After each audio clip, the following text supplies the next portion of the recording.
Welcome back, everyone. So, this week we have a Metroid-like called Soakraiva?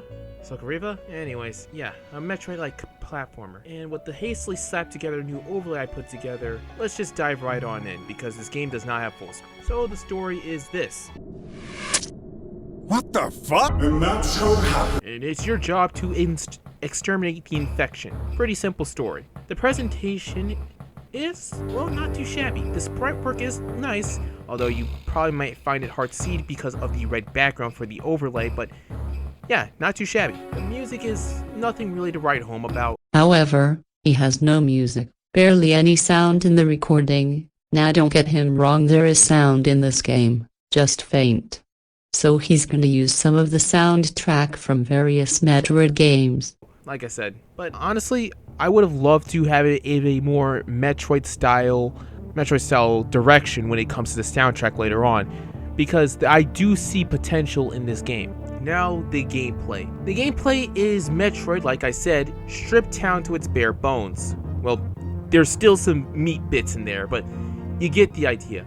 You only have 3 abilities: a charge shot, which you can use to be used as the worst fucking double jump in my life, a goddamn slide, and a stun shot, which is friggin' meaningless because the enemy placement or the level design, because keep in mind, I'm pretty sure it's made by a small group of people, so some sick fuck degenerate decided it was a good idea to place certain kinds of enemies in the most bullshit area where you could possibly do it. These chargers will be the bane, no, the Joker of your playtime. Actually, no, they're in second place. The real Joker of your playtime is going to be these water wave guys that have 2 attacks.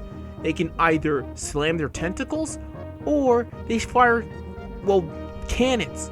And I am not afraid of admitting I have rage quitted through a few times. Keep in mind, there is no real way of getting health back outside of a save point. Yeah, and keep in mind, the charge shot, you have to wait a minute for it to effectively do something. Yeah, because keep in mind, it also doubles as a doubles as a double jump. So you legit have to wait a few seconds just to properly use it for what's intended for. I mean, like, look at this pandemonium. I have the water wave guy, a few droplets, and I also have a few electric slimes, and I have a few spitters at me. Now, keep in mind, you can mitigate some of this by actually exploring and finding, well, health and better charge slots.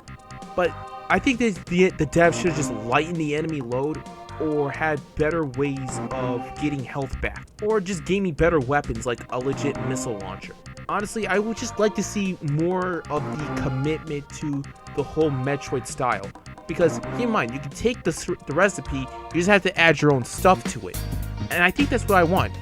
Take a little bit more from Metroid, and don't be afraid of adding your own spices. But I would say this is a cautious recommendation. I would say you could probably beat this game in the weekend, if you're persistent enough. So until then, everyone, good night and good luck. If you enjoyed this video and wish to see more of Overlord content, please like, comment, subscribe, and the bell for both uploads and community post. Also follow him on social media such as Twitter and Pixiv.